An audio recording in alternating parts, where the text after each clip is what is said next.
The moment my ex looked the judge dead in the eye and said, "She's unstable. She lies to our daughter. I want full custody." I felt the air leave my lungs. He said it so calmly, like he was stating a fact. And the judge, she looked like she believed him. I wanted to speak. I wanted to scream, cry, explain, something. But nothing came out. I sat there, heart racing, frozen in that hard courtroom chair while the man who used to tell me he loved me painted me as a danger to the one person I love more than anything, my daughter. Mila sat behind me, holding my mother's hand. She's only 7, but she watched everything. Her wide brown eyes locked onto mine. She could see it. She could feel it. I was drowning and no one was throwing me a rope. Damon, my ex-husband, wore a navy blue suit like he was about to give a TED Talk. Calm, smooth, perfectly rehearsed. The same man who used to scream at me in the car over the wrong takeout order now sat in front of a judge, looking like the picture of responsibility. He was charming. He always had been. That was the problem. The judge asked me if I had anything to say in response. I opened my mouth, but all that came out was a shaky breath. My lawyer glanced at me, silent. The courtroom was dead quiet. My hands trembled. I was about to lose my daughter, and it felt like no one could see what was really happening.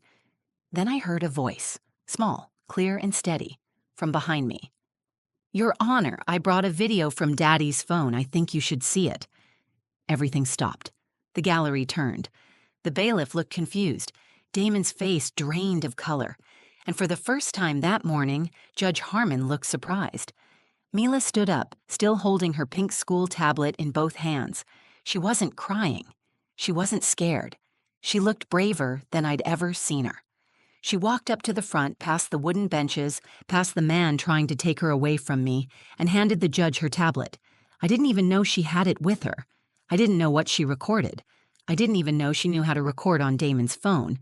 But I knew something had just changed. The judge took the tablet. "What is this?" she asked. Mila's voice was soft but confident. "From last weekend, Daddy said those things when I was supposed to be asleep. But I wasn't. I heard him, and he was really mad. And I thought, if you didn't believe Mommy, maybe you'd believe him." My heart cracked open. My daughter had done what I couldn't. She stood up. She spoke the truth. And suddenly, the courtroom, the place where I felt the smallest, belonged to her. Before the courtroom, before the suit and the silence and the judge's cold eyes, before the video, there was just us, me and Mila. Our apartment wasn't big. It had 2 bedrooms, 1 bathroom, and the kind of creaky floors that groaned every time you crossed them after 10 at night. But Mila didn't mind. She loved it. She called it our nest. She said the pink curtains in her room made it look like the inside of a cotton candy cloud. Most nights, she'd lie on her bed with her stuffed penguin, Pepper, and ask me to read 2 stories instead of 1. I always said yes. I worked from home as a freelance graphic designer, which paid just enough to keep us afloat.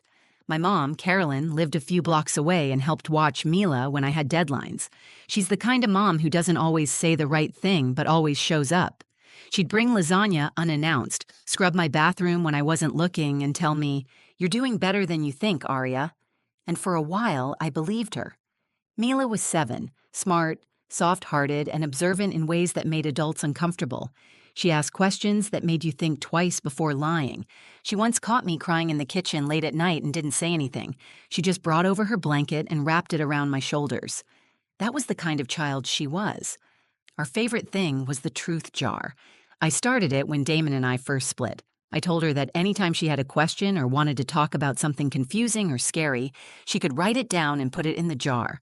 We'd read 1 note together each night. Some were silly. "Why do people snore?" Others cut deep. "Will Daddy stop loving me if I stay with you?"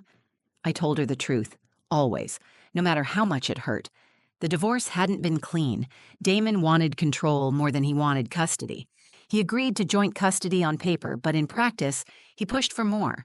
He questioned every parenting decision I made, criticized what I fed her, complained if I picked her up 2 minutes late.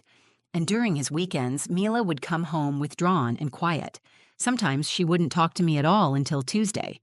I brought it up in court, but Damon knew how to present himself. He was a former college athlete turned sales executive, the kind who made people laugh and remembered everyone's name. He wore confidence like a second skin. In public, he was all smiles. In private, he could snap over spilled juice or a missing charger. I kept track. I documented everything: emails, messages. I had a folder full of texts where he accused me of being unstable, where he called me names no child should hear their father use about their mother, but I never showed those to Mila. I thought I was protecting her. One night, after a particularly tense drop-off, Mila asked if I ever got scared around Daddy. I paused. She looked down at her cereal and said, "I do. But I think I'm not supposed to say that." That night, I couldn't sleep. I stared at the ceiling and wondered if I had failed her by not fighting harder, by trying too hard to keep things peaceful. A few weeks later, Damon filed for full custody. He said I was emotionally damaging Mila, that I lied to her about him, that I couldn't provide stability. His lawyer submitted statements claiming I was erratic, unreliable, and mentally unfit to co-parent. When I read those documents, my hands shook. I had to sit on the floor. Carolyn sat beside me, held my wrist, and said, "You have the truth." That's enough. I wanted to believe her. But in court, truth isn't loud. It's buried in evidence and twisted into strategy. Damon's lawyer painted a picture of a woman unraveling. My lawyer told me not to get emotional, not to speak unless asked, not to interrupt. But inside, I was screaming. Mila saw it all. Every tear I tried to hide, every time I whispered, "It's going to be okay," even when I wasn't sure it would be. I didn't know she was watching that closely. I didn't know she was listening. I didn't know she was planning anything at all. She was only 7. But somehow she understood what none of us had said out loud. She knew the truth mattered, and she knew the court needed to see it for itself. The custody hearing was set for a Monday morning. I barely slept the night before. Mila had fallen asleep clutching Pepper, her stuffed penguin, and I sat beside her bed until sunrise, just watching her. My chest felt heavy, like something was pressing down on it. I knew this wasn't just a legal matter. It was a fight for her life as she knew it, for the one thing I had poured every piece of myself into protecting. That morning, my mom came with us. She wore her church scarf, the silky one she only pulled out when she needed courage. I think she knew I didn't have much left in me. Mila wore a blue dress with sunflowers on it and packed her school tablet in her backpack like she always did. She didn't say much in the car. She just stared out the window, humming a tune I didn't recognize. When we walked into the courthouse, Damon was already there. He was wearing the same navy suit he wore to our wedding rehearsal dinner, only this time there was no warmth behind his smile, just calculation. His lawyer stood beside him, clipboard in hand, perfectly groomed, speaking in low tones that sounded rehearsed. Damon turned and looked at me, then at Mila. He smiled and waved like nothing was wrong. Mila didn't wave back. The courtroom felt like a stage, everything polished and cold. My name was on the docket, Damon's too, but the person being judged wasn't just me. It was the version of me he had created on paper. When Judge Harmon entered, the room fell into a quiet tension. She was tall, middle-aged, and didn't waste time. She looked directly at Damon's attorney and said, "You may begin." His lawyer started painting the picture immediately. He described Damon as a stable father. He brought up his consistent job, his clean home, his efforts to shield Mila from Arya's emotional unpredictability. He presented texts between Damon and me, taken completely out of context. In one, I told Damon I was overwhelmed and exhausted.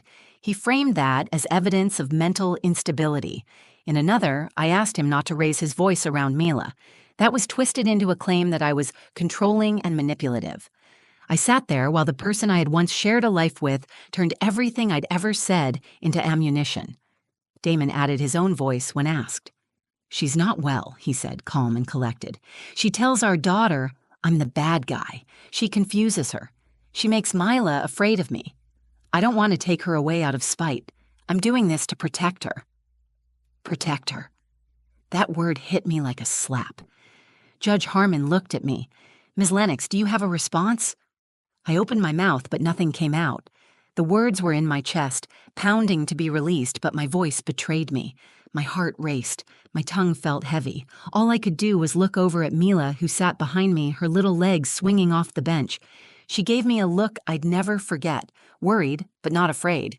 My attorney cleared his throat and offered a weak response about my emotional resilience and how overwhelm is a natural part of single parenting. It wasn't enough. It didn't scratch the surface of what was really happening. No one mentioned the time Damon cursed at me on the phone while Mila was in the room. No one asked why Mila started bedwetting again after his weekends.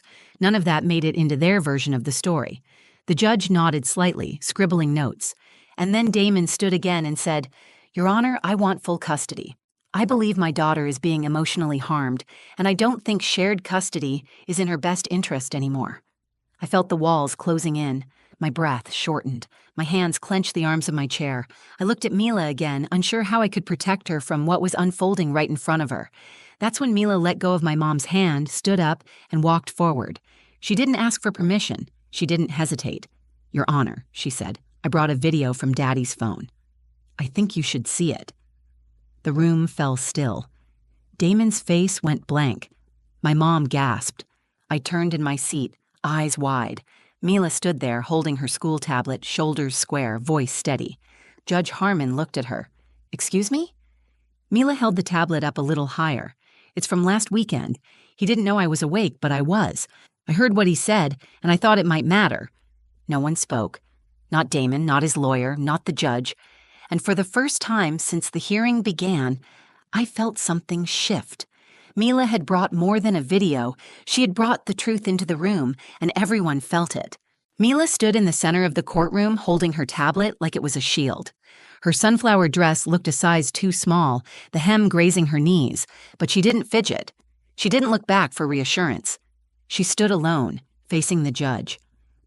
"I brought a video from Daddy's phone," she said again. "I think you should see it." Judge Harmon glanced at the bailiff. "Bring it here," she said. Mila walked the few steps forward and handed the device to the bailiff, who then gave it to the judge. The silence stretched across the room like a tight rope.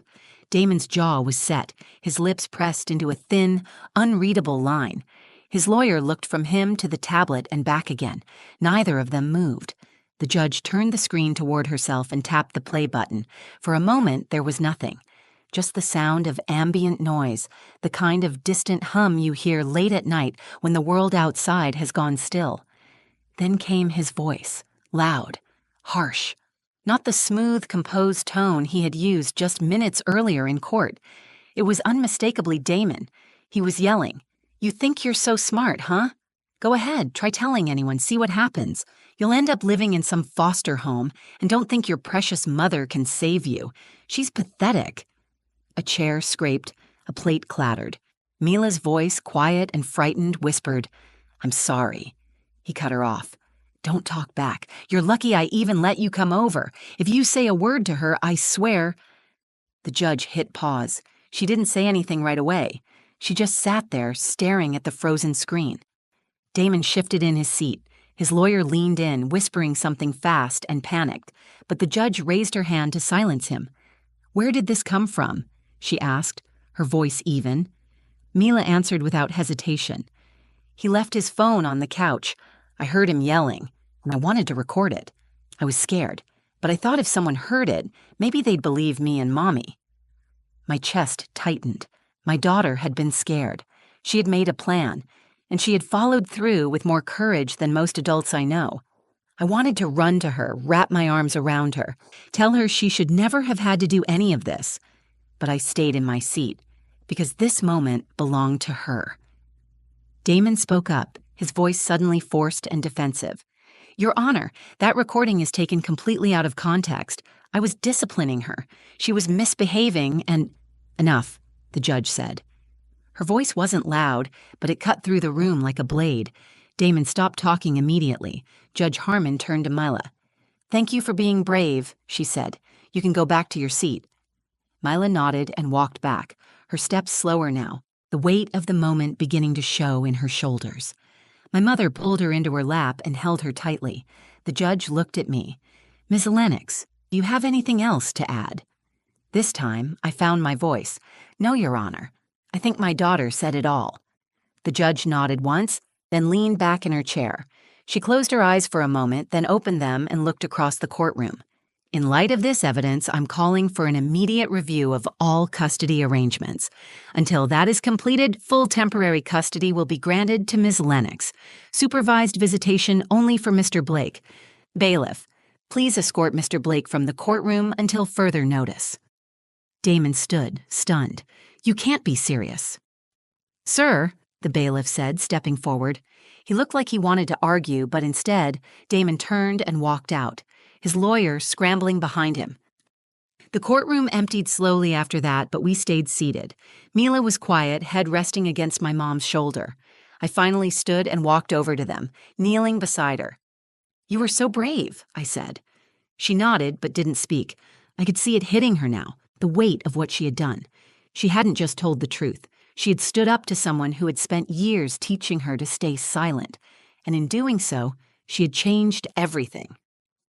The moment Damon walked out of that courtroom under the bailiff's watch, the entire atmosphere shifted. It felt like someone had cracked a window open in a room where we'd all been holding our breath. I could finally inhale, not fully relaxed, but enough to remember that I still had a voice and a heartbeat. The judge left the bench shortly after issuing her order. Her expression never changed, but I saw something different in her eyes when she looked at Mila. A quiet recognition. Not pity, not surprise. Respect. I gathered our things slowly, my fingers trembling slightly as I packed up Mila's bag. She was still curled into my mother's arms, exhausted but alert. Her tablet rested beside her on the bench, the screen still dark after the video. I reached for her hand. Do you want to come with me? I asked. She nodded and slid down from the bench. As we walked out of the courtroom, people watched us. A few glanced away quickly. Others held their stares longer. One woman mouthed the word brave as we passed her. Outside the courtroom doors, I knelt down to Mila's height. My hands rested gently on her arms. Are you okay? She shrugged, then finally said, I didn't want to do it. But I had to. I know, I said. I'm so proud of you. You shouldn't have had to carry that alone. She looked down at the floor. I didn't know if they would believe me. My throat tightened. They did. Because you told the truth, and because you were strong enough to stand up when no one else could. Mila looked up at me, her eyes glistening with quiet tears. Does this mean I don't have to go back to Daddy's house? I pulled her into my arms, holding her as tightly as I could without breaking her. You're safe. That's what matters. The court officers gave us a few more instructions, including a temporary supervision schedule for Damon. He would be evaluated by a court-appointed counselor before any further access to Mila. It wasn't over. There would be more hearings, more documents, more days in courtrooms that felt like battlegrounds. But the hardest part was behind us. That afternoon, we went straight to my mom's house. I didn't want to be alone. I didn't want Mila to go back to our apartment and feel the silence that sometimes echoed too loudly in small spaces. My mom made soup, even though it was warm outside. She always made soup on emotional days. She said it gave her something to stir when everything else felt out of control. Mila sat at the kitchen table drawing a picture with crayons while I filled out more court paperwork on the couch. At one point, she walked over and handed me what she'd made. It was a picture of two hands holding a heart. Underneath, she wrote in big, uneven letters, "Truth is brave." I cried then, not the quiet, hidden kind, but the kind that comes from deep inside your chest when the pain has finally found its exit. Mila didn't say anything. She just sat beside me, leaning her head against my arm. That night, before bed, we went back to our truth jar. It had been collecting dust for a few weeks. I held it in my lap while Mila sat across from me on her bed. Do you want to go first? I asked. She shook her head and pointed to the folded note on top. I opened it and read aloud. What happens when the truth hurts people? I looked up at her. Did you write this? She nodded. Her voice was quiet. I didn't want to hurt Daddy. I just didn't want to be scared anymore. I reached across and took her hand. The truth can hurt sometimes, but silence hurts more. What you did today didn't hurt anyone. You protected yourself. You protected us. That's not wrong.